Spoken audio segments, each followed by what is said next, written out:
मैं सुमित राठी आप सभी के लिए लेके आ गया हूं दोस्तों एक फिजिकल ज्योग्राफी का कोर्स। दोस्तों ये कोर्स आपका आ चुका है। 1 मई से ये कोर्स हम स्टार्ट कर रहे हैं दोस्तों। सो फिजिकल ज्योग्राफी का कोर्स आपका लाइव है। आप अनअकैडमी की ऐप पे जाके चेक कर सकते हो। मेरी पर्सनल प्रोफाइल पे है, लिंक मैं आपको टेलीग्राम के ऊपर सेंड कर दूंगा। सो गाइज हरी अप, जिन जिन बच्चों के पास में अनअकैडमी का सब्सक्रिप्शन है वो अपने आप को जाके एनरोल कर लेना बाय यूजिंग दैट लिंक। और जिन बच्चों के पास में अनअकैडमी सब्सक्रिप्शन नहीं है और वो जुड़ना चाहते हैं, अपनी तैयारी को मेरे साथ आगे बढ़ाना चाहते हैं दोस्तों, आप यूज करेंगे सुमित 10 कोड यूज करके आप मेरे साथ जुड़ सकते हैं दोस्तों अनअकैडमी के ऊपर। और कंप्लीट गाइडेंस का आपका जो जिम्मा होगा दोस्तों वो मेरा होगा, मेहनत आपकी होगी दोस्तों, गाइडेंस मेरा होगा और आपकी इससे सफलता जो है हम इंश्योर करेंगे। चलिए दोस्तों, होप यू आप सभी को मैं वहां पर देखूं। Take care.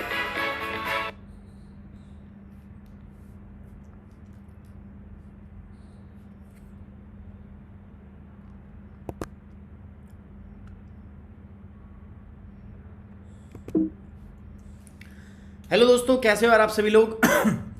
Good afternoon. मेरा नाम है सुमित राठी और मैं आप सभी का स्वागत करता हूं यार इंडिया के नंबर 1 स्टडी चैनल जिसका नाम है अनअकैडमी यूपीएससी।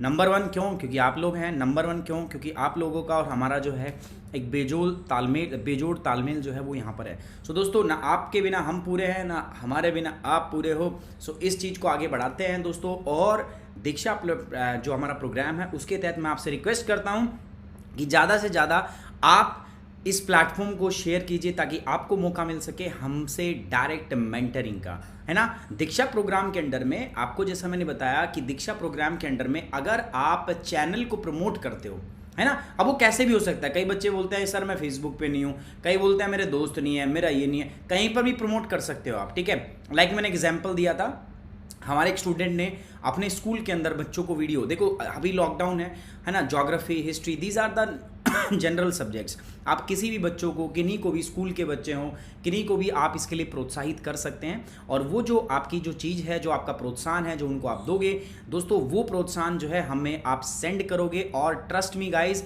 हम आपको डायरेक्ट जो है मेंटोरशिप उसके लिए प्रोवाइड करेंगे, ठीक है। At the end of the month आपको एक गूगल फॉर्म दिया जाएगा जिसमें आप ये सारी अचीवमेंट्स जो है आप फिल करके दोगे।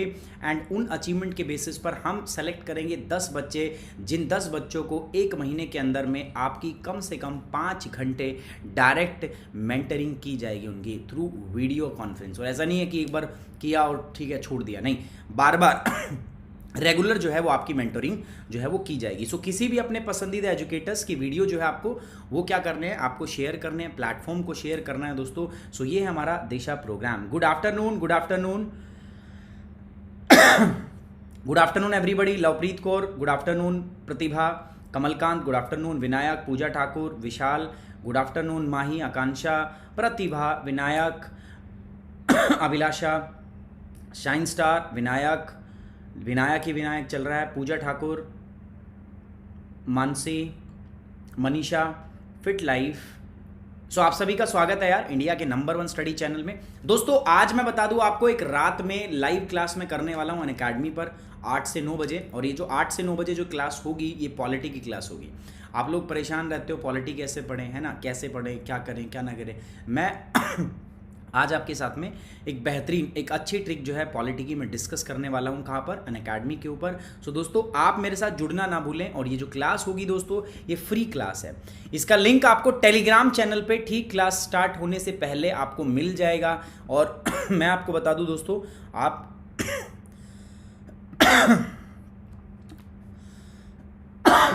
सॉरी,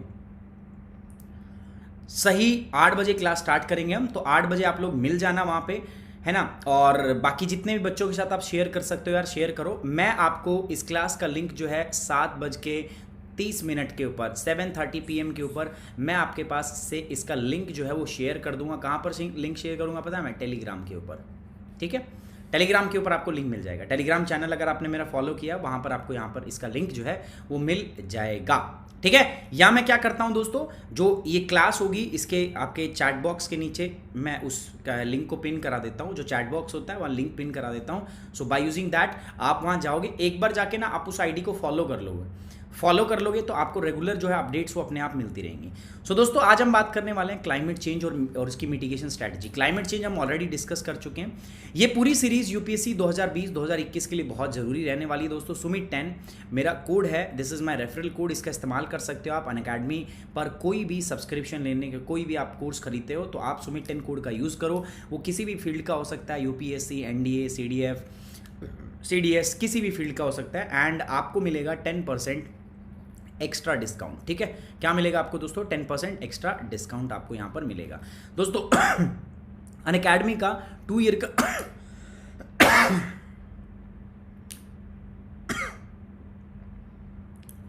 अनअकैडमी का 2 ईयर का जो प्रोग्राम है वो 92,000 में है। लेकिन अगर आप अभी वर्तमान में बात करूं तो 52,000 में बहुत अच्छे डिस्काउंट में मिल रहा है। आप इस कोड को 43,200 में परचेज कर सकते हो by using this code Sumit 10। चलिए लेट्स स्टार्ट द क्लास। और क्लास ये सब बता ही चुका हूं मैं, ये ज्योग्राफी का कोर्स है, वहां पर ये सब ऑलरेडी आप सारी चीज़ें जानते हो। ठीक है। एक और छोटी सी बात जो मैं आपको बताना चाहता हूँ, मॉर्निंग के अंदर में हमारी एक क्लास और हुई थी, तो दोस्तों थोड़ा सा सचेत रहो, चैनल पे देखते रहो। क्लासेस, नंबर ऑफ क्लासेस जो है मैं बढ़ाने वाला हूँ। हो सकता है एक दिन के अंदर 2 क्लास आ जाए, हो सकता है एक दिन के अंदर 3 क्लास आ जाए। सो इन दैट केस आपको देखता रहना पड़ेगा, चैनल को आपको मॉनिटर करना पड़ेगा, आपको देखना पड़ेगा कि कब कब आपकी क्लास जो है वो हो रही है। अदरवाइज आप जो है वो पीछे रह जाओगे, क्लासेस जो है वो आपकी छूट जाएंगी। बात समझ में आ रही है आपको? चलिए सो अभी हम बात करने वाले हैं दोस्तों, आपका जो अभी टॉपिक होगा हमारा वो हम ग्रीन हाउस गैस की बात कर रहे थे। सो मैं जल्दी से आपको लेके चलता हूँ ग्रीन हाउस गैस के ऊपर। सो हम बात कर रहे थे, देखो ग्रीन हाउस गैस कौन कौन सी है। ठीक है, जल्दी से एक बार मैं ग्रीन हाउस गैस दिखा देता हूँ आपको, है ना। कौन कौन सी गैसेस जो है हमारी ग्रीन हाउस गैसेस कहलाती हैं। तो ग्रीन हाउस गैसेस ये हैं हमारे पास, ग्रीन हाउस गैस और उनके सोर्सेज की हमें बात करनी है। तो ग्रीन हाउस गैस पे सबसे पहली गैस आती है दोस्तों कार्बन डाइऑक्साइड, दूसरी गैस आती है ओजोन, तीसरी गैस आती है वाटर वेपर, फोर्थ आती है मीथेन, 5वें नंबर पे आती है कार्बन मोनोऑक्साइड, 6ठे पे आती है फ्लोरिनेटेड गैस और ब्लैक कार्बन। जो गैस इनमें नहीं है, सिंपली बात है, या तो वो इतनी सिग्निफिकेंट नहीं होगी कि उसको डिस्कस किया जाए, या वो ग्रीन हाउस गैस नहीं है। सिंपल बात है, दोनों में से कोई भी एक बात जो है वहां पर हो सकती है। ठीक है, अब देखो सबका सोर्स बात कर लेते हैं। कार्बन डाइऑक्साइड मैंने बताया था आपको, कार्बन डाइऑक्साइड का फॉसिल फ्यूल बर्न करते हैं तो, और डिफॉरेस्टेशन, 2 है। इसकी कंसंट्रेशन जो होती है is greater in the lower atmosphere, ये भारी होती है गैस। ये क्या होती है? कार्बन डाइऑक्साइड जो होती है इट इज डेंसर, और डेंसर जो होती है इसी वजह से जो अर्थ एटमॉस्फेयर है, ठीक है, ये अर्थ है, तो अर्थ एटमॉस्फेयर में जितनी भी डेंसर गैस है वो उसके पृथ्वी के ग्रेविटेशनल फोर्स की वजह से क्या मिलेगी? नीचे। लाइक अगर मैं बात करूँ ऑक्सीजन, ऑक्सीजन भी नीचे मिलती है, CO2 ये भी नीचे मिलती है। सो ये नीचे की तरफ मिलती है, जो सतह होती है सरफेस, तो नीचे। और नीचे कौन सी लेयर होती है हमारी? तो अपन कह भी सकते हैं कि ये आपका ट्रोपोस्फेयर। ट्रोपोस्फेयर का मतलब क्या होता है दोस्तों? क्षोभ मंडल में आपका ये अधिक मात्रा में पाई जाती है। ठीक है, so this is about the carbon dioxide. अगली बात करते हैं दोस्तों ओजोन की। ओजोन गैस के बारे में क्या है दोस्तों? ओजोन जो है ये वेहिकुलर एमिशन, जो आपका वेहिकुलर एमिशन होता है उनसे, वोलेटाइल ऑर्गेनिक कंपाउंड VOC, इनसे आपका मेनली ओरिजिनेट होती है, पैदा होती है। ओजोन जो है it is mainly present in the stratosphere, मुख्यतः स्ट्रेटोस्फेयर में होता है। अब ये स्ट्रेटोस्फेयर कहाँ होता है? अगेन ये एक मुद्दा है आपका। पृथ्वी ये है, सबसे पहले अर्थ, जो फर्स्ट लेयर होती है ना हमारी, this is the first layer. ठीक है, फर्स्ट लेयर जो होती है ये कौन सी होती है आपकी दोस्तों? ट्रोपोस्फेयर। ट्रोपोस्फेयर जो है ये 0 से लेकर आपका कितने तक होती है? अगर मैं बताऊं 8 से लेकर ये आपकी लगभग 17 किलोमीटर तक होती है। कम कहाँ होती है? कम होती है पोल्स पर। पोल्स पर इसकी ऊंचाई कम होती है, और आपका इक्वेटर पर इसकी ऊंचाई क्या होती है दोस्तों? ज़्यादा, है ना, 8 से 17 किलोमीटर। उसके बाद में दूसरी जो लेयर होती है अपने पास, इसका नाम है आपका स्ट्रेटोस्फेयर। आपको पता होगा, इसको हम बोलते हैं समताप मंडल, है ना। इसको क्या बोलते हैं? इसको हम बोलते हैं क्षोभ मंडल। ठीक है, इसके बाद सक्सेसिवली हमारी लेयर चलती रहती है। ये भी लेयर है, फिर ये भी लेयर है। इस लेयर का नाम होता है मेसोस्फेयर। ठीक है, इस मेसोस्फेयर के बाद में होता है आपका थर्मोस्फेयर, जिसको हम आइनोस्फेयर भी कहते हैं। और इसके बाद जो है हमारा वो क्या होता है? एक्सोस्फेयर। सो कहने की बात क्या है, जो ओजोन है ये आपका प्रेजेंट दोनों में होती है। कहाँ कहाँ पर? एक तो प्रेजेंट होती है गाइज ये ट्रोपोस्फेयर के अंदर, ठीक है, और दूसरा कहाँ प्रेजेंट होती है? स्ट्रेटोस्फेयर के अंदर में। जब ये ट्रोपोस्फेयर में प्रेजेंट होती है तो ये काम करती है खराब, ग्रीन हाउस गैस का, लेकिन जब स्ट्रेटोस्फेयर में तो अच्छी गैस है। फिर ये क्या करती है? हमें प्रोटेक्ट करती है, किसके रूप में आपका दोस्तों? ओजोन लेयर के रूप में। This thing is clear? ठीक है, ये क्लियर है। ओजोन लेयर के अंदर भी हम यहाँ पर पढ़ेंगे। ठीक है सर, अनअकैडमी पर जो कोर्स कवर है उसकी रिकॉर्डेड क्लास मिल जाएगी या लाइव देखनी पड़ेगी? प्रतिभा, सब क्लास मिल जाएगी आपको, डोंट वरी। जो स्पेशल क्लास है वो भी मिल जाएगी, बाकी जो अगर आप प्लस सब्सक्रिप्शन ज्वाइन करते हैं तो वो भी आपको क्लास मिल जाएगी। So don't worry about that, ठीक है। जब आप वो ज्वाइन करना, अगर आप ज्वाइन करते हैं तो आप मेरे को मेल करेंगे, मैं आपसे कांटेक्ट किया जाएगा, टीम आपसे कांटेक्ट करेगी, वो आपको सब चीज़ समझा देगी। हो सकता है मैं खुद ही आपसे कांटेक्ट करूँ। हे भगवान। ओजोन खत्म, अब आते हैं वाटर वेपर। अच्छा, वाटर वेपर जो है बेसिकली ये क्या है दोस्तों, it is a natural green house gas. ये याद रखना, ये क्या है दोस्तों, आपका नेचुरल ग्रीन हाउस गैस। ये नेचुरल है, मतलब इसमें आपने प्रोडक्शन नहीं किया, ये अपने आप ही है, ये अपने आप है। और ये आता कहाँ से, एनवायरनमेंट में, एनवायरनमेंट में आता है दोस्तों ये इवापोरेशन से। इसका साइकिल क्या है, देखो पूरा का पूरा जो वाटर का साइकिल होता है वही। वाटर साइकिल कहाँ पढ़ा था हमने, बायोजियोकेमिकल साइकिल के अंदर। तो पूरा इवापोरेशन इसका साइकिल सेम है ना। पानी होता है, पानी का क्या होता है, इवेपोरेशन, इवेपोरेशन होके वेपर बन के ऊपर जाता है, ठीक है। जब पानी वाटर से इवेपोरेशन वो बनता है तो इसको हम बोलते हैं क्या आपका दोस्तों, that is known as evaporation, वाष्पीकरण। जब पानी से भाप बनता है और जब भाप से दोबारा से बादल बन के वापिस आ जाता है, ठीक है। जब वेपर से दोबारा से कन्वर्ट होता है किसके अंदर, आपका ये पानी के अंदर। सो उसको हम क्या बोलते हैं दोस्तों, उसको हम बोलते हैं कंडेंसेशन, ठीक है। कंडेंसेशन का मतलब क्या होता है, संघनन। सो ये वाटर का पूरा साइकिल है। तो याद रखोगे वाटर साइकिल के अंदर क्या क्या हो रहा है दोस्तों, वाटर साइकिल के अंदर में पानी जो है भाप बन रहा है और भाप बन के वापस आके वो कंडेंस होके क्या कर रहा है आपका दोस्तों, बारिश कर दे रहा है। सो ये पूरा वाटर का साइकिल है दोस्तों। वाटर का साइकिल शॉर्ट होता है। बाकी जितनी भी ग्रीन हाउस गैस है वो एनवायरमेंट में ज़्यादा टाइम के लिए रुकती है। कार्बन डाइऑक्साइड बहुत ज़्यादा टाइम के लिए रुकती है, कार्बन मोनोऑक्साइड ज़्यादा टाइम के लिए रुकती है। ये गैसेज जो होती है ज़्यादा टाइम के लिए एटमॉस्फेयर के अंदर रुकती है। लेकिन मैं अगर बात करूँ कार्बन डाइऑक्साइड की, सॉरी वाटर वेपर की, रिलेटिवली कम टाइम के लिए रुकता है ये। क्योंकि उसके बाद क्या होता है, उसके बाद जैसे वेपर गया, वेपर कंडेंस होगा, कंडेंस होकर क्या बने, क्लाउड फॉर्मेशन, और उसके बाद में आपकी बारिश हो जाती है, वापस आ जाता है, ठीक है। सो वाटर वेपर जो होता है इनका ड्यूरेशन बहुत शॉर्ट होता है, साइकिल बहुत शॉर्ट होता है, एटमॉस्फेयर में बहुत कम टाइम के लिए रुकता है। समझ में आ रही बात आपको। और सबसे बड़ी बात क्या है, ये नेचुरल है तो आप इसका कुछ कर नहीं सकते भाई, नेचुरल है तो क्या करोगे, है ना। चलो कार्बन डाइऑक्साइड के लिए आप पॉलिसी बना सकते हो, आप कीटो प्रोटोकॉल साइन करोगे, आप बोलोगे यार कि अच्छी आप एनर्जी एफिशिएंट चीज़ें यूज़ करो, आप BS4 नॉर्म से सीधा BS6 नॉर्म्स पे आ जाओगे, है ना। आप बहुत सारे पॉल्यूशन कंट्रोल मीजर जो है वो लेके आएंगी सरकार। लेकिन वाटर वेपर जो है इसका आप कुछ नहीं कर सकते। एनवायरमेंट में कितना परसेंट पाया जाता है, फिर 4%। इसकी खास बात एक और भी है दोस्तों, देखो मैंने आपको बताया था ना, एटमॉस्फेयर जो होता है हमारा, जो वायुमंडल होता है, वो क्या करता है, आपकी इनकमिंग सोलर रेडिएशन को क्या करता है, इनकमिंग जो आपकी इनकमिंग रेडिएशन है, मैंने बताया था ना, इनकमिंग रेडिएशन के लिए हमारा एटमॉस्फेयर क्या कैसे काम करता है, ट्रांसपेरेंट। लेकिन नहीं, ये ऐसा एक मात्र ग्रीन हाउस गैस है, वाटर वेपर अकेली ऐसी ग्रीन हाउस गैस है, ये आते टाइम सूरज की किरणों को भी एब्जॉर्ब करती है और जाते टाइम जो धरती से जाती है टेरेस्ट्रियल रेडिएशन, उनको भी एब्जॉर्ब करती है। सो ये दोनों टाइप की रेडिएशन को क्या करती है गाइस, ये एब्जॉर्ब करती है। नेचुरल पाया जाता है। एटमॉस्फेयर में पानी की कंसंट्रेशन, वेपर की कंसंट्रेशन मैक्सिमम 4% होती है। साइकिल बहुत शॉर्ट होता है क्योंकि उसके बाद यहाँ पर क्या होती है दोस्तों, बारिश आ जाती है, ठीक है। अरे खांसी से मैं खुद परेशान हूँ, दवाई बहुत ले ली यार, ये दवाई लेनी पड़ेगी अच्छे से बिकॉज ये एलर्जी है यार। और अभी अगर मैं चला गया ना, मैंने कल भी बताया था, चला गया ना तो मतलब वो बिना कुछ सोचे समझे कोरोना का केस समझ के मेरे को अंदर डाल देंगे। सो दैट्स वाई यार मैं जा नहीं रहा हूँ। तो ये ग्रीन हाउस गैस हो गया आपका पूरा, मतलब समझ में आया आपको। चलिए सो अभी फटाफट से इसको हम देख लेते हैं क्या क्या है इसके अंदर। ये हमने सब डिस्कस कर लिया था आपका पूरा का पूरा। अच्छा, ये वाटर वेपर भी ना, ये भी किस पर डिपेंड करता है, वाटर वेपर भी डिपेंड करता है कि आपका तापमान कितना होगा, है ना। देखो एक पूरा साइकिल है, देखो जब तापमान बढ़ेगा तब तब आपकी रेट ऑफ इवेपोरेशन, भाई तापमान बढ़ेगा तो क्या बढ़ेगी, आपकी वाष्पीकरण की दर बढ़ेगी, ठीक है। जैसे टेम्परेचर बढ़ेगा वाष्पीकरण की दर बढ़ेगी आपकी। अगर वाष्पीकरण की दर बढ़ रही है तो अमाउंट ऑफ वाटर वेपर फिर इंक्रीज करेगा। जितना ज़्यादा इवेपोरेशन होगा, समझ रहे हो भाई, जितना ज्यादा वाष्पीकरण होगा उतना ही ज्यादा अमाउंट ऑफ वाटर वेपर भी क्या होगा दोस्तों, आपका इंक्रीज होगा। यस और नो, है ना। जितना इंक्रीज होगा, अब देखो increase amount of water vapour क्या करेगा भाई, अगर वाटर वेपर ज्यादा है तो वाटर वेपर क्या है, वाटर वेपर है sir green house gas.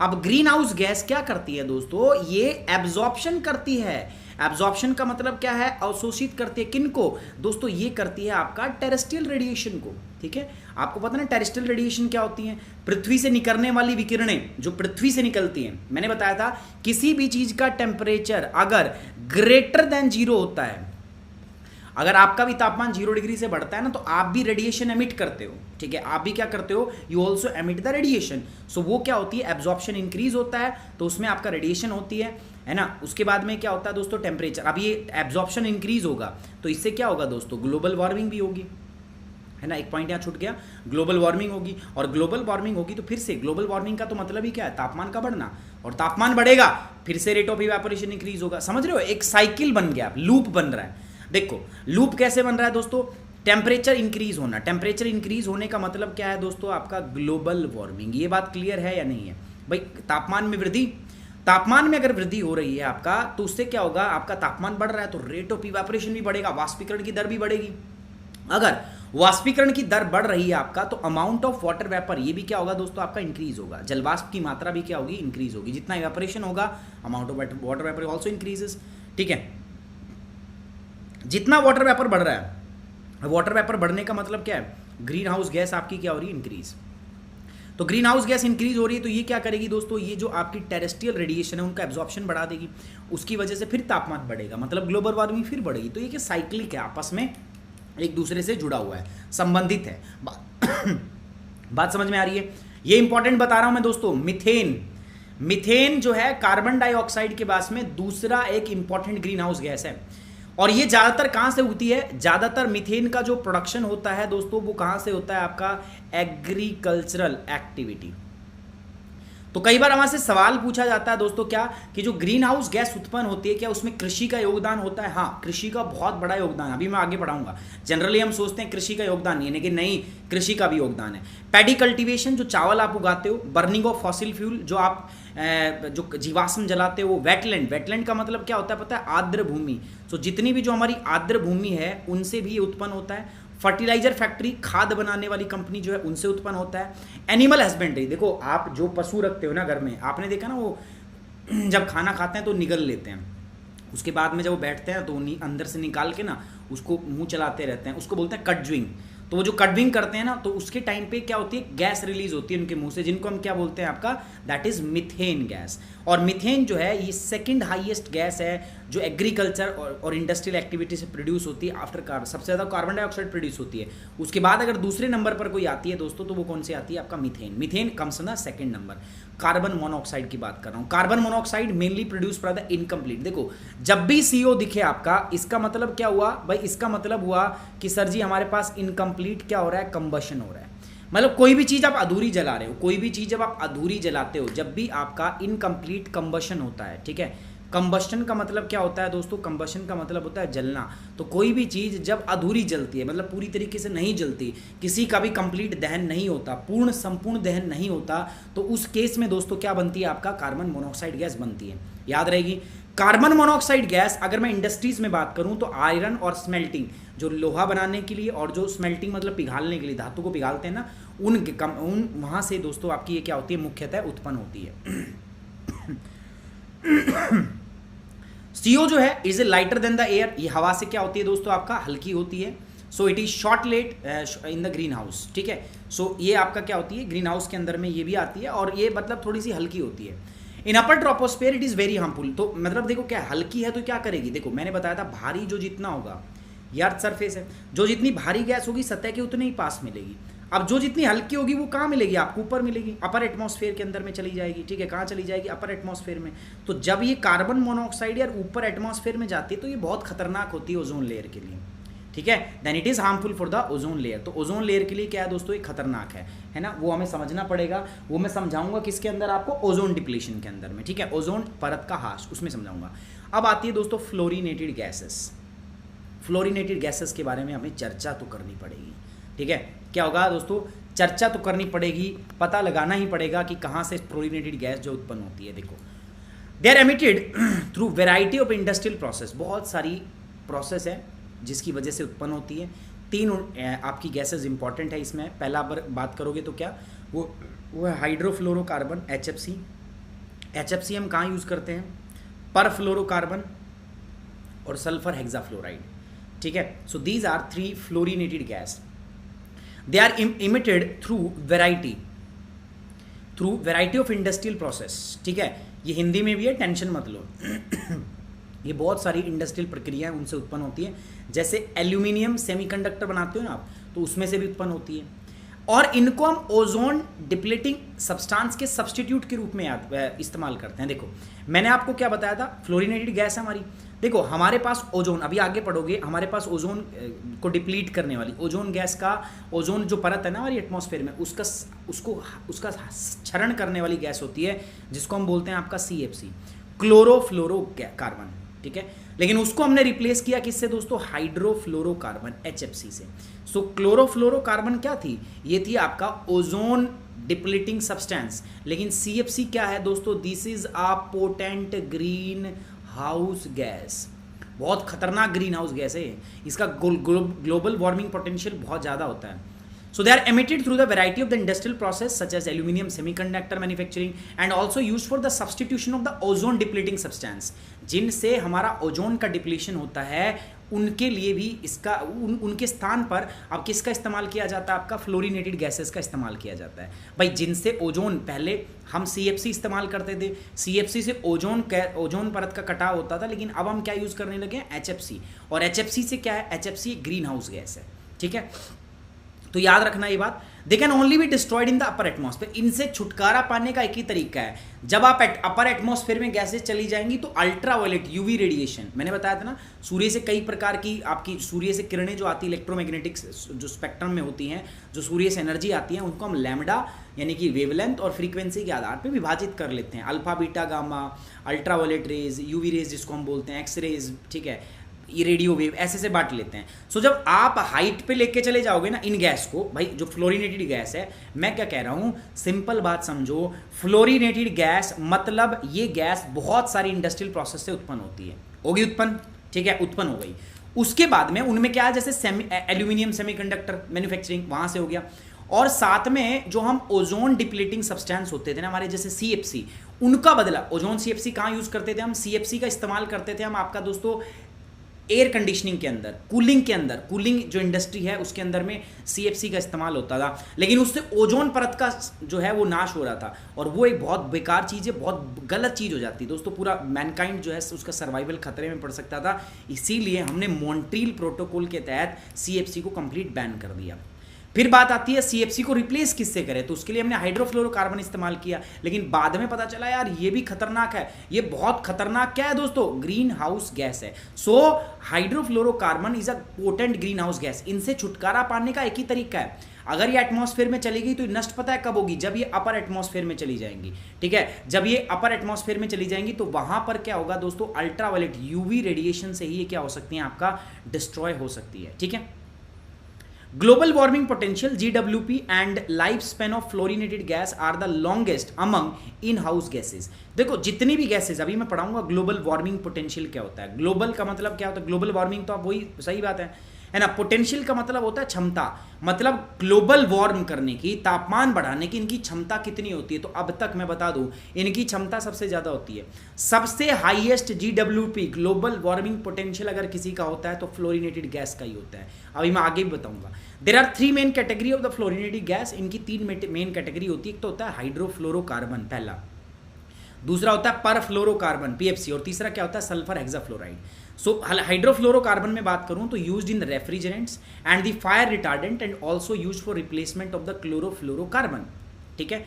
Chlorofluorocarbon के उसमें इस्तेमाल करते हैं। अब है परफ्लोरोकार्बन, ये याद रखना आपको, ये है produced as a by product of aluminium production and semiconductor. जो हम सेमीकंडक्टर या एल्यूमिनियम का प्रोडक्शन करते हैं ना, तो उसमें एक बाय प्रोडक्ट के रूप में रिलीज होती है, उसको बोलते हैं परफ्लोरोकार्बन, ठीक है। और जो सल्फर हेक्साफ्लोराइड है SF6 जो है, तो जो आपके इलेक्ट्रॉनिक ट्रांसमिशन होते हैं ना, उनके इक्विपमेंट्स, उनके सर्किट के, उनमें सर्किट ब्रेकर के रूप में इसको इस्तेमाल किया जाता है। ये बात समझ में आ रही है आपको मैं क्या कह रहा हूँ, ठीक है। नहीं दिख रहा तो मैं अपने आप को हाइड कर रहा हूं, देख लो अब, ठीक है। सल्फर हेक्साफ्लोराइड ये इलेक्ट्रिकल ट्रांसमिशन के जो इक्विपमेंट्स हैं उनमें सर्किट ब्रेकर के रूप में इस्तेमाल होता है। और परफ्लोरोकार्बन PFC की बात करूं तो ये क्या होता है दोस्तों, they are produced by the product of aluminium production and semiconductor, ठीक है, इनसे होता है। हाइड्रोफ्लोरोकार्बन की बात करूं तो used in refrigerants and the fire retardant, also used as replacement of the chlorofluorocarbon. तीनों की तीनों आपको चीजें याद रखनी है, ठीक है। फ्लोरिनेटेड गैस हम इनको कहते हैं। ये सर जी आपके हिंदी की बात है, ध्यान में देख लो। इसका उपयोग इलेक्ट्रिकल सर्किट ब्रेकर के रूप में किया जाता है। एल्यूमिनियम उत्पादन और अर्धचालक में एक उत्पाद के रूप में इसका उत्पादित किया जाता है। क्लोरोफ्लोरोकार्बन के प्रतिस्थापन के लिए रेफ्रिजरेंट और अग्रियोदी में इसका इस्तेमाल किया जाता था। ग्लोबल वार्मिंग पोटेंशियल, फ्लोराइड गैसों का जीवन काल, और ये सबसे क्या होता है, लंबा जीवन काल, मतलब लाइफ स्पैन, सबसे लंबे टाइम तक ये एटमॉस्फेयर में पड़ी रहती हैं, कहीं हिलती नहीं है। हिलेंगी कब? जब ये अपर एटमॉस्फेयर में चली जाएंगी अपनी मर्जी से, और जब ये अपर एटमॉस्फेयर में जाएंगी तभी कुछ हो सकता है। समझ में आ रही बात? और तब क्या होगा? तब तो भैया फिर होना ही पड़ेगा। और तब क्या होना पड़ेगा? तब तो ग्लोबल जो आपकी अल्ट्रावायलेट रेडिएशन है उनके, वो इनको क्या कर देती हैं, डिस्ट्रॉय कर देती हैं। यार ये बात आपको समझ में आ रही है कि नहीं आ रही है? मुझे एक बात इंश्योर करके दो कि इसके बाद आपको पढ़ने की ज़रूरत नहीं पड़ेगी। समझ में आ रही बात? और दोस्तों इनसे संबंधित क्वेश्चन पढ़ो यहाँ से। क्वेश्चन मैं कहाँ डिस्कस करूँगा? क्वेश्चन हम डिस्कस करेंगे आपका प्लस के ऊपर, क्योंकि यहाँ अपने पास इतना टाइम नहीं है कि हम यहाँ पे सारी चीज़ें कर लें। सो जैसे ही सिलेबस हमारा कवर होता है, सिलेबस खत्म होता है, we will discuss these things on plus. हम कहाँ पर डिस्कस करेंगे? इनके टू क्वेश्चन जो है हम प्लस पे डिस्कस करेंगे। कैसी लगी आपको बात? फटाफट मुझे कमेंट बॉक्स में बता सकते हो कि कैसा लगा या नहीं लगा। परफ्लोरोकार्बन, हाँ, सल्फर हेक्साफ्लोराइड और आपका परफ्लोरोकार्बन यानी कि PF6 हेक्साफ्लोराइड को बोलते हैं हम आपका सल्फर हेक्साफ्लोराइड SF6, और एक है आपका वो हाइड्रोफ्लोरोकार्बन HFC। ओके, चलिए अब मैं आगे बढ़ रहा हूँ। ब्लैक कार्बन, यार ये भी एक प्रकार का मतलब ऐसा ही जुगाड़ है ब्लैक कार्बन, ठीक है। इसको हम सूट भी बोलते हैं। ब्लैक कार्बन बनता कैसे है? जब भी कोई चीज़ को आप जलाते हो ना, कोई भी चीज़ जलाते हो ना, तो उससे ब्लैक कार्बन प्रोड्यूस होता है। कलर इसका कैसा होता है? ब्लैक। अच्छा, ब्लैक कार्बन भी है, एक ब्राउन कार्बन भी होता है हमारे पास, ठीक है। सो ब्लैक कार्बन जो है इट इज़ ऑल्सो ना सूट, इसको हम सूट भी बोलते हैं। ये बनता कब है? जैसे आपकी गैस निकलती है ना, कार्बन मोनोऑक्साइड, इनकम्प्लीट कंबशन, ऐसे ही किसी भी चीज़ का अगर संपूर्ण दहन नहीं हुआ है तो उससे भी ब्लैक कार्बन जो होता है वो आपका प्रोड्यूस होता है। ये एक सॉलिड पार्टिकल होता है, ठोस होता है दोस्तों, और ये ठोस होता है, इसकी एल्बिडो जो होती है, ये जो ठोस पार्टिकल होता है ये क्या करता है? ये आपका ग्लोबल वार्मिंग के अंदर कंट्रीब्यूट करता है। कैसे कंट्रीब्यूट करता है मैं बताता हूँ। ब्लैक है, कलर ब्लैक आप तो जानते हो। ब्लैक कलर जो होता है वो जितनी भी रेडिएशन आप उस पर डालते हो ना, सारे कलर को वो एब्जॉर्ब कर लेता है, इसलिए वो गर्म हो जाता है। तो सोचो अगर ब्लैक कार्बन उड़ के बर्फ पे जाके जम जाए तो बर्फ की एल्बिडो क्या होती है? ज़्यादा। मतलब क्या होती है एल्बिडो का? मतलब क्या होता है? सूरज की लाइट आती है, टकराती है और टकरा के वापस कितनी आई और कितनी इसने वापस भेज दिया। मान लो 100% आई और इसने कितना वापस भेज दिया? 50%। तो इनकी एल्बिडो कितनी होगी? 50% की, ठीक है। इसको बोलते हैं हम आपका कितना आया, इनपुट माइनस आउटपुट, 100 अपॉन में क्या आपका ये, तो इनपुट माइनस आउटपुट जो होता है उसी को, इनपुट अपॉन आउटपुट के रेशियो को ही हम क्या बोलते हैं दोस्तों? इसको हम बोलते हैं एल्बिडो, ठीक है। सो कार्बन की जो आपका जो ब्लैक कार्बन है ये क्या होता है? ये अमाउंट, ये सनलाइट को ज़्यादा एब्जॉर्ब कर लेता है। अगर सनलाइट को एब्जॉर्ब कर लेगा तो इससे क्या होगा? जब ये बर्फ़ के ऊपर जम जाएगा ना, तो बर्फ़ की एल्बिडो को क्या कर देगा? डिक्रीज कर देगा। उससे क्या होगा? बर्फ़ ज़्यादा टेम्परेचर सूखेगी, बर्फ़ पिघलने लग जाएगी, ग्लेशियर हमारे पिघलने लग जाएंगे। समझ रहे हो? सो ब्लैक कार्बन एक सॉलिड पार्टिकल होता है जो आपका क्या करता है? रेडिएशन को एब्जॉर्ब करता है। जब ये बर्फ़ पर डिपॉजिट हो जाता है, when it is deposit on the snow, जब ये बर्फ़ पर डिपॉजिट हो जाएगा तो इसका नुकसान क्या होगा दोस्तों? कि वो एल्बिडो को रिड्यूस कर देगा, उसकी वजह से रेडिएशन एब्जॉर्प्शन बढ़ जाएगा, और रेडिएशन एब्जॉर्प्शन बढ़ने की वजह से ग्लोबल वार्मिंग जो है दोस्तों वो बढ़नेगी। उसकी वजह से ग्लेशियर जो होंगे वो मेल्ट होने लगेंगे, और वही प्रोसेस जो आपकी दोबारा से ट्रिगर हो जाएगी, ठीक है। अगला, it is form of the particulate pollution. अगर आपको याद हो तो जब मैंने PM पार्टिकुलेट मैटर आपको पढ़ाया तब मैंने बताया था कि ये PM टाइप का क्या है दोस्तों? पार्टिकुलेट मैटर टाइप का पोल्यूशन है, ठीक है। Life time of black carbon is very short, but अच्छी बात ये है कि इसका लाइफ टाइम ज़्यादा बड़ा नहीं है ना। पार्टिकुलेट मैटर है तो जल्दी से डिपॉजिट हो जाता है, कहीं पर भी जाके क्या करेगा आपका ये दोस्तों? बैठ जाता है। Black carbon is the strongest absorber of the sunlight and heats the air directly. सबसे तगड़ा एब्जॉर्बर है सनलाइट का। मैंने बताया ना, ब्लैक कैप काला है, ब्लैक कार्बन है, तो वैसे ही सबसे ज़्यादा हीट का एब्जॉर्बर होता है सनलाइट का, और एटमॉस्फेयर को सीधे डायरेक्टली क्या करता है दोस्तों? हीट करता है, ठीक है। खत्म। अब बात करते हैं global warming potential, GWP and life time के बारे में, ठीक है। सो global warming potential describe the impact of each gas on the atmosphere. तो GWP पता है क्या बताता है? कि हर गैस का आपका इम्पैक्ट कितना होने वाला है। GWP basically describe the impact of each gas on the atmosphere, है ना। हर गैस मतलब कार्बन डाइऑक्साइड से कितना वातावरण गर्म हो रहा है, कार्बन मोनोऑक्साइड से कितना गर्म हो रहा है, ओजोन से कितना गर्म, तो उनका जो पोटेंशियल है गर्म करने का उसको हम बोलते हैं GWP, ग्लोबल वार्मिंग पोटेंशियल। और लाइफ टाइम मतलब वो एनवायरनमेंट में कितने टाइम तक रहते हैं, एक जीवन काल है ना, इसके बाद तो वो नहीं रहेंगे, ऐसा है, होता है ना, जैसे वाटर वेपर है उसका एक जीवन काल है, जीवन चक्र है। सो ऐसे ही कितना टाइम होता है तो उसको हम बोलते हैं लाइफ टाइम। सो हम यहाँ बात करने वाले हैं ग्लोबल वार्मिंग पोटेंशियल की, कि कोई भी जो आपकी गैस होती है या कोई भी आपका ग्रीन हाउस गैस का कोई भी एजेंट होता है वो कितने टाइम तक आपका एटमॉस्फेयर में रहता है, वो उसकी लाइफ टाइम होगी, और उसका ग्लोबल वार्मिंग को बढ़ाने का कितना उसकी क्षमता है, पोटेंशियल, उसको हम क्या बोलते हैं guys, global warming potential. I hope आपको बात समझ में आ रही है। सो ग्लोबल वार्मिंग पोटेंशियल जो है ये उसके इंपैक्ट को दर्शाता है कि वो गैस जो है वातावरण पर, आपके वायुमंडल के ऊपर या आपके पर्यावरण के ऊपर कितना प्रभाव डालेगी, कितना उसको गर्म करेगी, उसको बोलेंगे GWP, ग्लोबल वार्मिंग पोटेंशियल। बात समझ में आ रही है आपको? चलिए अब ग्लोबल वार्मिंग पोटेंशियल थोड़ा थोड़ा हम देख लेते हैं किसका कितना है, किसका कितना नहीं है। देखो सबसे पहले बात करते हैं कार्बन डाइऑक्साइड का हम स्टैंडर्ड मानते हैं, कार्बन डाइऑक्साइड का आप स्टैंडर्ड मान लो, फिक्स कर लो कि ऐसा मान के चलो कार्बन डाइऑक्साइड जो है उसका 1 है ना, जितनी कार्बन डाइऑक्साइड करती है उसको हमने स्टैंडर्ड फिक्स कर लिया, कितना 1। अब कार्बन डाइऑक्साइड को अगर 1 मानता हूं मैं, तो 1 का मतलब है कम से कम 100 ईयर, GWP 1 साल के अंदर 100 साल के अंदर वो कितना गर्म करती है। तो मैंने कार्बन डाइऑक्साइड को स्टैंडर्ड मान लिया 1, ठीक है। लाइफ टाइम कितना है इसका, 500 से 200 ईयर, लगभग 200 से 500 साल तक जो है ये एटमॉस्फेयर के अंदर रहती है, 500 टू 200 ईयर्स के आसपास ये रहती है, ठीक है। उसके बाद जो कार्बन का साइकिल है उसमें वो वापस चली जाती है, ठीक है। उसके बाद अगर मैं बात करता हूं तो मीथेन, याद है मीथेन एग्रीकल्चरल एक्टिविटी से प्रोड्यूस होता था, वेटलैंड से प्रोड्यूस होता था, है ना, आपका राइस कल्टीवेशन से प्रोड्यूस होता था, जो आप एनिमल हस्बेंड्री करते थे, जो गाय भैंस वो चबाते हैं, कटजुइंग करते हैं, उससे प्रोड्यूस होता था। सारी की सारी बात याद होनी चाहिए आपको, ठीक है। इसके बाद इसका अगर मैं लाइफ टाइम देखूँ, देखो मेरे पीछे अगर लाइफ टाइम देखे तो कितना है दोस्तों आपका 12 ईयर, 12 साल, बस बहुत शॉर्ट लाइफ स्पैन है इसका, मतलब ठीक है, ज़्यादा दिक्कत वाली बात नहीं। 12 साल के बाद मीथेन जो अपने आप से क्या हो जाएगी, वो जो प्रोड्यूस हुई है वो गायब हो जाएगी, ठीक है। नाइट्रस ऑक्साइड की बात कर लेते हैं। Nitrous oxide global warming potential कितना है इसका, 310, मतलब कार्बन डाइऑक्साइड जो है उससे 310 गुना खतरनाक है क्या नाइट्रस ऑक्साइड, लेकिन इसका भी ग्लोबल जो आपका टाइम स्केल है वो क्या होता है, छोटा होता है। अब हाइड्रोफ्लोरोकार्बन, ये देखो कार्बन डाइऑक्साइड से लगभग 11,000 गुना खतरनाक है ये, 11,000 गुना, और लाइफ टाइम 1 से लेकर 250 साल तक ये वायुमंडल में मिल सकते हैं आपका, कितने खतरनाक आप अंदाजा लगा लो। पर फ्लोरोकार्बन लगभग 92,000, कार्बन डाइऑक्साइड से लगभग 9200 टाइम्स क्या है खतरनाक। और सल्फर हेक्साफ्लोराइड, भाई साहब सल्फर हेक्साफ्लोराइड कार्बन के मुकाबले 23,900, लगभग 24,000 गुना खतरनाक है, और एनवायरनमेंट में 3200 साल तक रहते हैं आपका, ठीक है। कितना रहते हैं, 3 आपका, अगर मैं बात करूं आपका तो 3200 साल तक रहते हैं आप, समझ रहे हो आप, इस कितना मतलब 32 सेंचुरीज तक ये रहते हैं, 32 सेंचुरीज तक। सो देख लो, अब हिसाब लगा लो कौन कितना खतरनाक है। ये कई बार पूछ लिया जाता है कि ग्लोबल वार्मिंग पोटेंशियल मीथेन का ज़्यादा है कार्बन से या नहीं, या मीथेन का जो लाइफ टाइम है एटमॉस्फेयर के अंदर वो कार्बन डाइऑक्साइड से कम है या ज़्यादा है। So these kind of the question were asked in the examination, so you must remember these things, दिमाग में ये टेबल आपको फिट करनी है, ठीक है। ज्योत्सना समझ में आ रही बात मैं क्या कह रहा हूँ आपको, माही समझ पा रही हैं बात, आनंद शर्मा समझ पा रहे हैं आप क्या कह रहा हूँ मैं आपको, चंदन समझ पा रहे हैं, चंदन मैं क्या कह रहा हूँ,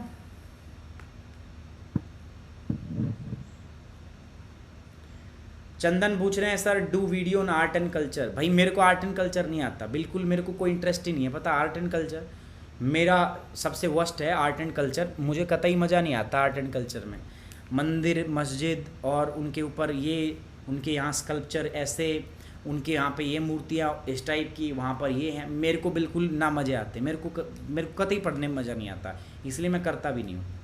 अच्छा अब ग्लोबल एमिशन की बात करते हैं। जब ग्रीन हाउस गैस जो है ना वो दुनिया में किस काम से कितनी एमिट होती है, देखो फॉरेस्ट्री जो है ना, फॉरेस्ट्री से 17% होती है। फॉरेस्ट्री मतलब आप पेड़ों को काट रहे हो यार, और क्या। एग्रीकल्चर से ग्लोबल वार्मिंग कितनी होती है, 14%। इंडस्ट्री से 19%, ट्रांसपोर्टेशन से 13%, एनर्जी प्रोडक्शन से 26%, वेस्ट से 3%, बिल्डिंग से, बिल्डिंगों में भी तो होती है, आप बड़ी बड़ी बिल्डिंग बनाते हो उनके अंदर में हम फॉसिल फ्यूल जलाते हैं, और भी बहुत सारी आदमी रहते हैं उसके अंदर, तो ह्यूमन रेस्पिरेशन से तो वहाँ पर कार्बन डाइऑक्साइड कितना प्रोडक्शन, तो बिल्डिंग्स जो होती है ना बड़ी मल्टी स्टोरी बिल्डिंग, उनसे भी 8% जो है आपका वो कार्बन डाइऑक्साइड रिलीज होता है। वेस्ट जो होता है हमारा कचरा जो होता है उससे 3% जो है हमारा ग्रीन हाउस गैस जो होता है उनका एमिशन होता है। लेकिन सबसे ज़्यादा किससे है दोस्तों, देखो एनर्जी, सबसे ज़्यादा एनर्जी के बाद में किससे आता है, इंडस्ट्री। तो ये आपको ये ऑर्डर भी याद रखना पड़ेगा, सबसे ज़्यादा है एनर्जी, एनर्जी के बाद किससे है दोस्तों, इंडस्ट्री, और इंडस्ट्री के बाद तीसरे नंबर पर जो आता है आपका दोस्तों वो आता है एग्रीकल्चर। अब आपसे ऐसे ही पूछेगा वो क्या agriculture is one of the major source of the green house gas. आप सोचोगे यार एग्रीकल्चर तो नहीं होगा, है ना, लेकिन वो है ना, और बहुत बड़ा है। देखो आप देखोगे तो ट्रांसपोर्ट से ऊपर आता है एग्रीकल्चर, ट्रांसपोर्ट से ज़्यादा आपका ग्रीन हाउस गैस कौन प्रोड्यूस कर रहा है, आपका एग्रीकल्चर। सो ये टेबल आपको याद में रखनी है, दिमाग में थोड़ा सा आपको बिठा के रखना है। राहुल हो जाए यार, उसमें अभी वर्ल्ड ज्योग्राफी करा ही नहीं है यार, मेरा लिमिटेशंस है, मैं कितने सब्जेक्ट्स कराऊंगा। मेरा मन, आपका सही पूछो ना तो मेरा तो मन करता है मैं सारा ही पढ़ा दूँ आपको, लेकिन मेरा लिमिटेशंस है ना यार, मतलब इतनी क्लासेस नहीं कर पाता मैं अभी, इनको बनाना ही पड़ता है। आपको क्या लग रहा है ये चार्ट बनाने में कितना टाइम लग गया होगा मुझे, है ना। सो हर एक चीज़ को अच्छे से प्रेजेंट करने में टाइम लगता है, समय लगता है, और उस समय जो है उसकी वजह से अब मैं ज़्यादा क्लासेस नहीं ले सकता। अगर मैं ज़्यादा क्लास लूँगा तो मैं वो क्वालिटी डिलीवर नहीं कर पाऊँगा, फिर आप कहोगे यार ये तो बेकार आदमी है, बेकार मास्टर है, तो है ना। सो इसीलिए कह रहा हूँ थोड़ा सा चीज़ों को समझो यार। आशुतोष मोटिवेशन हमारे अंदर होता है, पता है, सब में हमारे अंदर मोटिवेशन होता है। सब देखो यार, सबके पास एक ना एक पर्पस होता है, ये घाव सभी को लगा होता है ना। मैं क्या कहता हूँ, दुनिया बोलती है कि आप बचपन से सोचोगे तो आईएएस ऑफिसर बनते हो, ये मेरे हिसाब से ऐसा नहीं है। आपको हालात बनाते हैं, आपको सक्सेसफुल कौन बनाते हैं, हालात। बस अपने चारों तरफ जो जिस जहाँ भी आप रह रहे हो ना, बस अपनी आंखें, अपने कान, अपनी मतलब जो आपकी सेंसेशन पावर है ना उसको ऑन रखो, ठीक है। अपने आसपास जो हो रहा है उसको सेंस करो, फील करो, ठीक है, और उसके साथ में काम, उसको प्रॉपर रिस्पॉन्स करते रहो। आप बनोगे, कोई रोक नहीं सकता आपको। एम क्लियर हो आपका सीधा साधा, और जो हालात है अगर वो आपके फेवर में रहे, और हालात तो मैं बताया ना, देखो हालात दो काम करते हैं, या तो हालात आपको बिगाड़ देते हैं या हालात आपको बना देते हैं। मतलब फैसला हमारे हाथ में होता है कि क्या करना है, लेकिन हाँ हालात जब भी बुरे आते हैं ना, हालात आपके सामने, समय जो आपके सामने दो ऑप्शन रखता है जरूर। एक अच्छा रास्ता होगा, मतलब अच्छा बढ़िया दिख रहा होगा, मजे आएंगे उसमें, और एक रास्ता मुश्किल होगा, है ना। आसान दिखेगा वो रास्ता जो छोटा होगा, आसान दिखेगा, मज़ेदार होगा, लेकिन जो आपकी सफलता होगी वो बड़े रास्ते से ही मिलेगी आपको। अपने आप को पकाना पड़ेगा। तो मोटिवेशन आपके अंदर होता है, ऐसा नहीं कि मैं कुछ ऐसा करता हूँ कि मोटिवेशन आपके अंदर होता है, बट आपको बस उसको इग्नाइट करना होता है, इग्नाइट, ठीक है। आप उसको, और मैं तो क्या कहता हूँ, हमेशा मोटिवेट रहो यार, आपको किसी चीज़ की ज़रूरत ही नहीं पड़नी चाहिए, ठीक है। चलो वो तो मेरे लिए बहुत अच्छी बात है अवतार सिंह, अगर ऐसा हो रहा है तो, अगर आप मोटिवेट हो रहे हो यार, कोई बच्चा मोटिवेट हो रहा है तो मुझे बहुत अच्छी लगेगा, बहुत अच्छा है। मेरे लिए उससे अच्छा कुछ नहीं हो सकता। अगर मैं एक बंदे की भी लाइफ में कुछ कर सकता हूँ, अच्छा इंप्रूवमेंट ला सकता हूँ, तो वो बहुत अच्छा है। लेकिन मेरे लिए आप एक काम कर दो, अभी ना ये लाइक का बटन दबा दो फटाफट से, सभी के सभी एक बार लाइक का बटन दबाओ। आप देखो इसमें कोई इग्नोर नहीं करेगा, फटाफट please, it's my humble request to all of you guys, please hit the like button. एक बार लाइक का बटन जो है वो दबा दीजिए। अब मैं आगे बढ़ रहा हूं दोस्तों, ग्लोबल एमिशन बाय गैसेस। अब देखते हैं गैस कहां से, कौन सी गैस ज़्यादा कहां से निकल रही है। तो देखो कार्बन डाइऑक्साइड जो है वो फॉसिल फ्यूल से निकलती है ना। फॉसिल फ्यूल मतलब जीवाश्म, 57% फॉसिल फ्यूल से गैस हमारी निकलती है, ठीक है। उसके अलावा मैं अगर बात करूं कार्बन डाइऑक्साइड डिफॉरेस्टेशन से कितनी निकलती है आपका, 17%। कितनी निकलती है, 17। नाइट्रस ऑक्साइड से कितना आपका NO कितना कंट्रीब्यूट करती है, 8%। मीथेन कितना है यहाँ पर, 14%। मीथेन आपको पता ही है। और कार्बन डाइऑक्साइड जो अदर सोर्सेज हैं उनसे कितनी आती है, 3%, ठीक है। कितना आती है दोस्तों, 3। ये हमने ग्लोबल एमिशन दिखा दिया। तो ज़्यादातर तो क्या होती है, कार्बन डाइऑक्साइड होती है ना। तो हमने बता दिया था, आपका पहले ही बात हो चुकी थी हमारी, जो मेजर ग्रीन हाउस गैस है हमारी वो क्या है, CO2, दैट्स इट। जो हमारी सबसे मुख्य आपकी गैस है, जो ग्रीन हाउस गैस जिसको बोलते हो, वो क्या है आपका, that is nothing but the CO2, है ना, कार्बन डाइऑक्साइड। अब आती है दोस्तों मिटिगेशन स्ट्रेटजीज और कार्बन सेक्वेस्ट्रेशन, ठीक है। यार ये अभी हो नहीं पाएगा, ये कंप्लीट नहीं हो पाएगा, और मेरे को लगातार जो है वो खांसी आ रही है। सो मैं सोच रहा हूँ इसको हम यार नेक्स्ट क्लास में करें, मे बी एक क्लास में कल ले दूँ आपकी। सो हम कल इसको डिस्कस कर दें, क्योंकि ये थोड़ा बड़ा है ना। चलो थोड़ा एक टॉपिक और कर लेते हैं, कार्बन सेक्वेस्ट्रेशन क्या होता है, जल्दी से इसको डिस्कस कर लेते हैं। व्हाट इज कार्बन सेक्वेस्ट्रेशन, ठीक है। सो कार्बन सेक्वेस्ट्रेशन जो होता है ना, कार्बन सेक्वेस्ट्रेशन एक प्रक्रिया होती है, एक प्रोसेस होती है, जिसमें हम कार्बन को कैप्चर कर लेते हैं। भाई एटमॉस्फेयर में कार्बन क्या गैस के रूप में है ना, तो कार्बन सिक्वेस्ट्रेशन में क्या करते हैं, एटमॉस्फेयर से हमने कार्बन को कैप्चर कर लिया, स्टोर कर लिया, ठीक है, एटमॉस्फेयर में से हमने उसको इकट्ठा कर लिया और फिर हमने ले जाके उस कहीं को उसको स्टोर कर दिया लंबे टाइम के लिए, उसको हम बोलते हैं कार्बन सिक्वेस्ट्रेशन। ठीक है, so carbon sequestration is a process of capture and long term storage of atmospheric carbon dioxide. ठीक है, हिंदी में भी देखो आपको मिलेगा, ये रहा कार्बन सेक्वेस्ट्रेशन, वायुमंडलीय कार्बन डाइऑक्साइड के भंडारण और दीर्घकालीन भंडारण की एक प्रक्रिया है। आपने एटमॉस्फेयर से कार्बन को कैप्चर कर लिया, पकड़ लिया, कैसे, वो अलग अलग प्रोसेस है भाई। इंडस्ट्रियल एक्टिविटी है, देखो ये देखो इधर ये आपका कारखाना चल रहा है, तो यहाँ से क्या बन रहा है हमारे पास, ये फॉसिल फ्यूल का एमिशन हो रहा है, ये फॉसिल फ्यूल के एमिशन से क्या निकल रही, कार्बन डाइऑक्साइड, इसको स्टोर कर लिया हमने, पकड़ लिया, और इसको स्टोर करके हमने क्या कर दिया, देखो हमने इसको इंजेक्ट कर दिया कहाँ पर, हमने इसको सी फ्लोर के अंदर इंजेक्ट कर दिया, समुद्र के नीचे। तो समुद्र में भी तो कार्बन डाइऑक्साइड की जरूरत होती है, क्योंकि समुद्र के अंदर भी तो प्राइमरी प्रोडक्शन होता है, यहाँ पर भी तो फाइटोप्लैंक्टन होते हैं जो कार्बन डाइऑक्साइड का उपयोग करके क्या बनाते हैं, भोजन बनाते हैं। और पूरी दुनिया का अगर मैं बात करूं ग्लोबल 60% सिंक जो होता है वो कहां पर होता है आपका, 60% सिंक जो होता है that is in below the sea, है ना, ओशन के अंदर ही तो होता है। सो कार्बन डाइऑक्साइड मिलती कहां से है, समुद्र से, ऐसे ही सी वाटर इंटरफेस से, ऐसे भाई नीचे जो आपका फाइटोप्लैंक्टन होते हैं, जैसे हमारे यहाँ पेड़ होते हैं, पेड़ों को कार्बन डाइऑक्साइड कहाँ से मिलती है, एक तो वायुमंडल में उपस्थित है कार्बन डाइऑक्साइड, और दूसरा हम उनके लिए प्रोडक्ट प्रोड्यूस कर रहे हैं। हम जब एक्सेल करते हैं रेस्पिरेशन एक्टिविटी के अंदर, हम भी तो कार्बन डाइऑक्साइड रिलीज करते हैं, साथ ही साथ हमने इतनी सारी फैक्ट्री लगा रखी है, उनमें फॉसिल फ्यूल हम जलाते हैं, उनसे भी कार्बन डाइऑक्साइड, तो पेड़ों को यहाँ से मिलता है। अब समुद्री जीवों को कैसे मिलता होगा, एक्वाटिक ऑर्गेनिज्म के अंदर जो प्राइमरी प्रोड्यूसर है, हमारे यहाँ प्राइमरी प्रोड्यूसर कौन है, प्राथमिक आपका उत्पादक कौन है, पेड़। ऐसे ही समुद्र के अंदर भी प्राथमिक उत्पादक कौन कहलाते हैं, आपके फाइटोप्लैंक्टन जो होते हैं। Phytoplankton are the primary producer of sea, समुद्र के प्राइमरी प्रोड्यूसर हैं आपके वो। तो जो समुद्र में प्राइमरी प्रोड्यूसर है, उनके लिए कार्बन डाइऑक्साइड कहाँ से आती है, तो उनके लिए कार्बन डाइऑक्साइड ऐसे ही आती है, जो आपका सतह है ना, उससे carbon dioxide, air water interface से कार्बन डाइऑक्साइड नीचे चली जाती है, पहली बात। दूसरा, जो पानी के अंदर जो जीव रहते हैं ना, वो भी तो कार्बन डाइऑक्साइड का उत्पादन करते हैं, बहुत सारे जीव रहते हैं समुद्र के अंदर में, वो भी कार्बन डाइऑक्साइड का उत्पादन करते हैं, और वो कार्बन डाइऑक्साइड भी यहाँ पर आपका दिखती है, यहाँ पर रहती है। ठीक है, सो कार्बन सेक्वेस्ट्रेशन का मतलब क्या है, कार्बन सेक्वेस्ट्रेशन का मतलब होता है दोस्तों, सिंपल सी बात है, एक प्रक्रिया है जिसमें कार्बन को आपने कैप्चर कर लिया, कार्बन को आपने पकड़ लिया, ठीक है, और कार्बन को आपने पकड़ के उसको लॉन्ग टर्म स्टोर कर दिया, लंबे टाइम के लिए स्टोर कर दिया। अब लंबे टाइम के लिए कैसे स्टोर करोगे आप, उसको बताओ। या तो हमारे पास जो रॉक्स होती है ना, चट्टान होती है, उनके नीचे हमने उसको भर दिया, या हमने समुद्र के अंदर उसको नीचे इंजेक्ट कर दिया, तो ये हो गया। अब अगर आप उसको यहाँ पे कर देते हो, मतलब यहाँ चट्टान के नीचे कर, तो लंबे टाइम पर वो रहेंगी, उसके बाद में हो सकता है ऑयल, कोल और नेचुरल गैस में बदल जाएंगे। It has been proposed as a way to slow down the atmospheric and marine accumulation of the greenhouse gas। मैंने बताया दुनिया का जो आप टोटल कार्बन डाइऑक्साइड प्रोडक्शन कर रहे हो, उसका 60% जो है वो सिर्फ और सिर्फ कहाँ पर जाके जमा हो रहा है, आपका सिर्फ और सिर्फ जमा होता है आपका in the form of carbon dioxide dissolve हो जाता है किसके अंदर, समुद्र के अंदर। Carbon dioxide is naturally captured from the atmosphere through the biological, chemical और द फिजिकल प्रोसेस।